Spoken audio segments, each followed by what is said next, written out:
Again he began to teach beside the sea.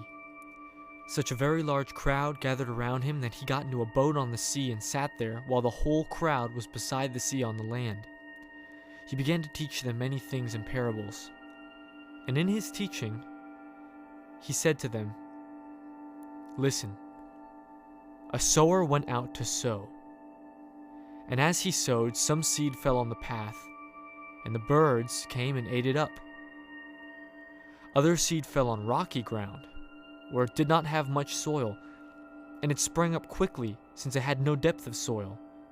And when the sun rose, it was scorched, and since it had no root, it withered away.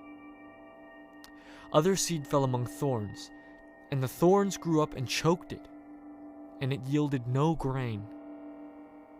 Other seed fell into good soil and brought forth grain, growing up and increasing and yielding 30 and 60 and 100-fold." And he said, "Let anyone with ears to hear listen."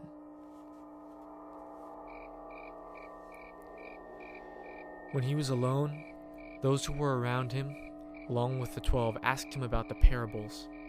And he said to them, "To you has been given the secret of the kingdom of God. But for those outside, everything comes in parables in order that they may indeed look, but not perceive, and may indeed listen, but not understand, so that they may not turn again and be forgiven." And he said to them, "Do you not understand this parable? Then how will you understand all the parables? The sower sows the word. These are the ones on the path where the word is sown. When they hear, Satan immediately comes and takes away the word that is sown in them. And these are the ones sown on rocky ground. When they hear the word, they immediately receive it with joy, but they have no root, and endure only for a little while. Then when trouble or persecution arises on account of the word, immediately they fall away. And others are those sown among the thorns. These are the ones who hear the word, but the cares of the world and the lure of wealth and the desire for other things comes in and chokes the word, and it yields nothing. And these are the ones sown on the good soil. They hear the word and accept it and bear fruit, 30 and 60 and 100-fold." He said to them, "Is a lamp brought in to be put under the bushel basket or under the bed, and not on the lampstand? For there is nothing hidden except to be disclosed, nor is anything secret except to come to light.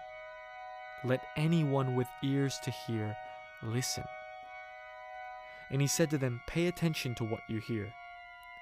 The measure you give will be the measure you get, and still more will be given you. For to those who have, more will be given, and from those who have nothing, even what they have will be taken away." He also said to them, "The kingdom of God is as if someone would scatter seed on the ground, and would sleep and rise night and day, and the seed would sprout and grow. He does not know how. The earth produces of itself first the stalk, then the head, then the full grain in the head. But when the grain is ripe, at once he goes in with his sickle, because the harvest has come."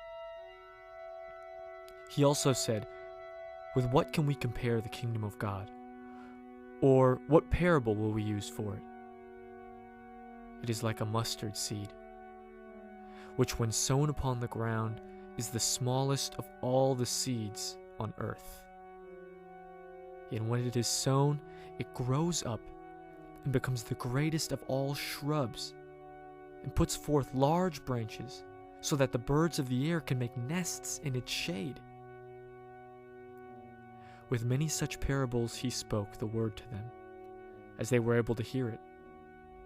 He did not speak to them except in parables, but he explained everything in private to his disciples.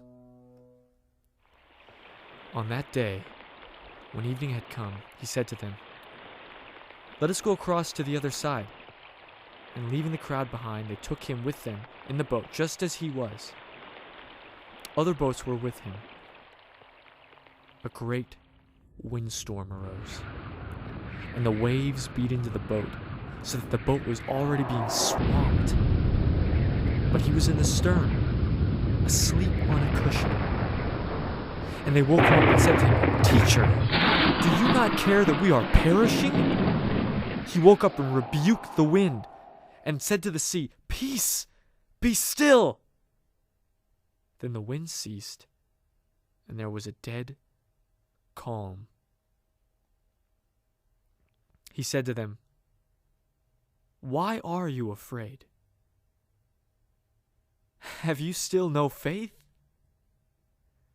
And they were filled with great awe, and said to one another, "Who then is this, that even the wind and the sea obey him?"